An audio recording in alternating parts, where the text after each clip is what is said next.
Today I'm all alone out here off-roading in the Mojave Desert in this 2021 Lexus GX460.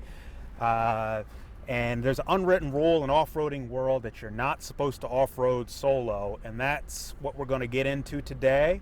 We're going to talk about the top 5 solo off-roading tips, because sometimes avoiding solo off-roading is either impossible or impractical.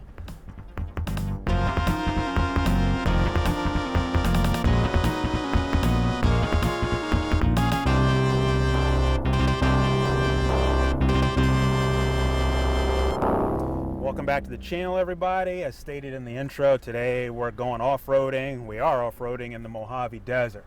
And we're going to talk about the top 5 tips for off-roading solo. Now, it depends on what country you're in. In the United States, is an unwritten rule that you shouldn't off-road alone. In Australia, they tend to off-road alone. So this unwritten rule of off-roading alone varies by whatever country you're in. But I do, let's say, 90% of my off-roading alone. So for many people in America, it's unavoidable, unpractical, or it's just reality. So let's jump right into the top 5 tips for solo off-roading like we're doing right now. And that is, let's start with number 1, which is always share your plan.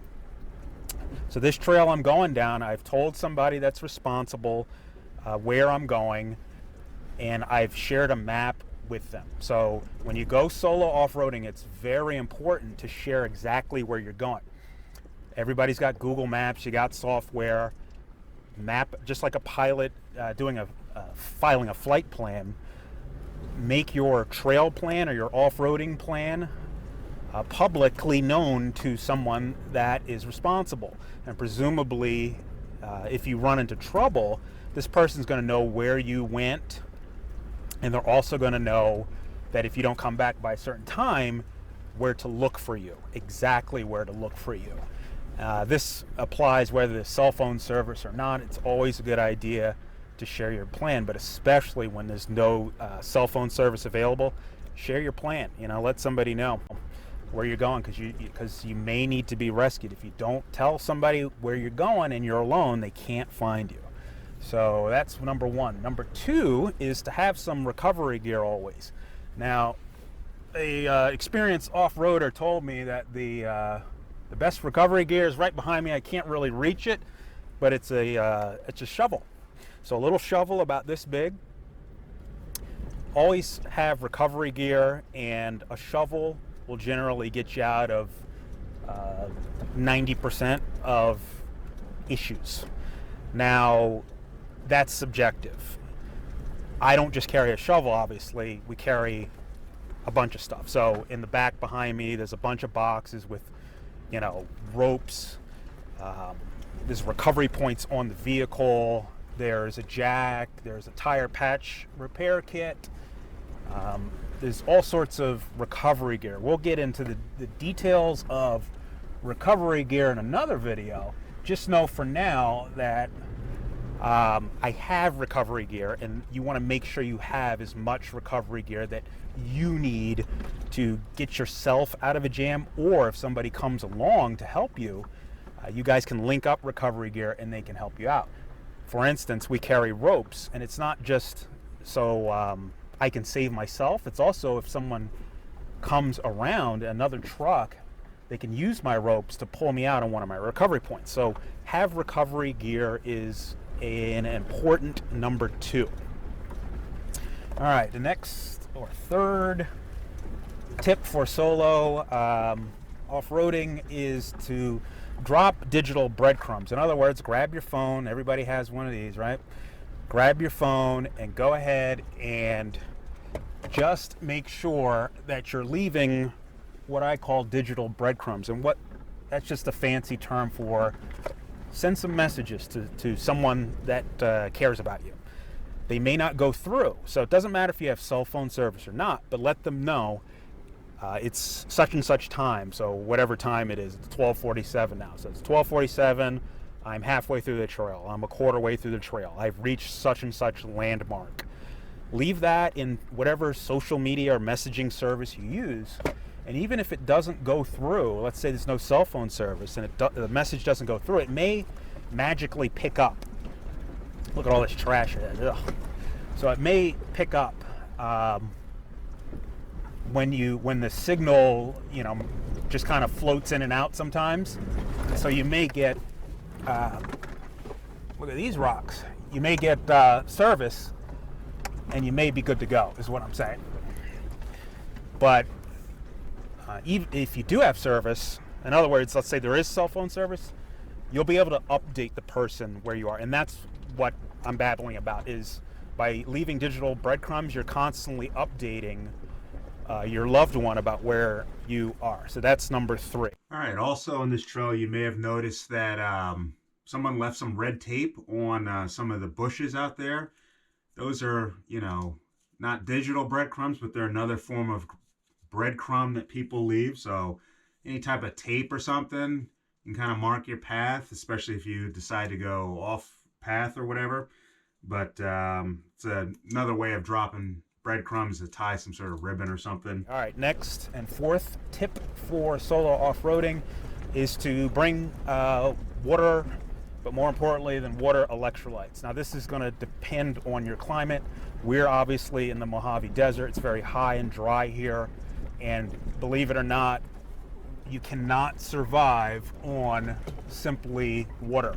The human body needs electrolytes. Now again, this may not apply if you're in a colder climate or whatever, not the desert. But out here, a mistake people make is to just bring a bunch of water. And what'll happen is they'll flush their electrolytes out and they'll get squirrely. And once you get squirrely, your mind goes, and then you start making bad and often critical or even deadly decisions about your own safety and survival. So no matter what climate you're in, just remember, you need more than water. Obviously bring water, but we pack electrolytes. Let me see here if I can show you. This thing is called Liquid IV, and it's just a powder, and it has all your minerals. The body needs your potassium, your magnesium, your sodium, all those minerals. That's what you need to especially have your vital brain functions, but even the rest of your system. So don't just chug water when you're off-road, especially in the summer. Sip some electrolytes, bring some electrolytes in case you get trapped. But if you don't have electrolytes or anything like this, any type of junk food, candy bar, whatever, canned soup, SpaghettiOs, any type of nonsense like that, nonsense meaning junk food, will be full of those minerals and electrolytes that your body needs to keep going. If you just drink the water and no food or no electrolytes, you're going to start feeling really, really squirrely really quick and get into a lot of trouble. I've done it. I've even been in the hospital when I first moved to the desert years ago by not drinking enough electrolytes. I ended up in the hospital, and the doctor said, you need to have electrolytes. You can't just drink water out here. And I've learned firsthand that's true. So bring your food, your water, and your electrolytes. That's in the back too, in a bunch of cases, and there's a bunch of loose water rolling around too. All right, the 5th and final tip for solo off-roading, like we're doing now, is to not explore. If you see what I'm doing here, I'm staying on the trail. Now, the left and right of me is all sorts of fun diversions. Try your best to avoid exploring. Now, exploring is awesome if you have a friend with you in the passenger seat or another car behind you, because you can look out for each other. But if I decide to go, oh, what's that up there, even though I've been up there, if I decide to go off on a tangent right now, and I turn up here and go up that hill, the person I told where I'm going to be and gave them my travel plan, my flight plan, my off-road plan, whatever you want to call it, they're not going to know that I went off on a tangent if something happens, and they're going to come down looking the path that I gave them, looking for me, and I decide to explore and go up on a hill, and then they can't find me, and so you're lost basically. So avoid the impulse or temptation to be like, the day's going great, the day's going swell, even though I told somebody where I'm going to just go ahead and explore anyway, and I'll just be up that hill for a second, because especially out here in the desert, you can go around one little hill and be out of sight of the main trail. Nobody will find your body for decades, if ever, if something happens to you. Dead bodies and things like that are always found around here, right around the corner of where everybody was looking. But you know, it's a needle in a haystack. So don't explore. When you're solo like this, stay on your path and follow your path. All right, that's the top 5. I will say, I'll give you a bonus, and this one is based upon, you know, I'll just say it. When you're off-roading, be solo, be configured. Now this applies to whether you're alone with anybody, but I think it's especially important to be configured, and I'll explain that in a second. Be configured for the conditions, especially so when you're off-roading. I got the center differential locked. I am in 4 high. You want to be configured, and that's what I mean. Have your settings. Every car is different. Have your off-road settings to the best of your abilities before you get into a sticky situation.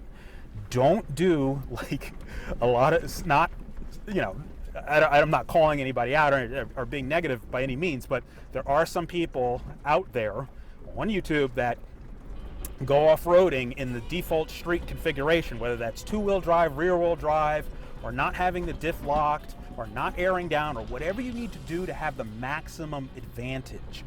Don't do that, whether you're on and off-road, but it's especially more important off-road when you're alone, because you're alone. Now, the reason why you want to be configured is if you wait until you're in trouble, you're only going to make the problem worse.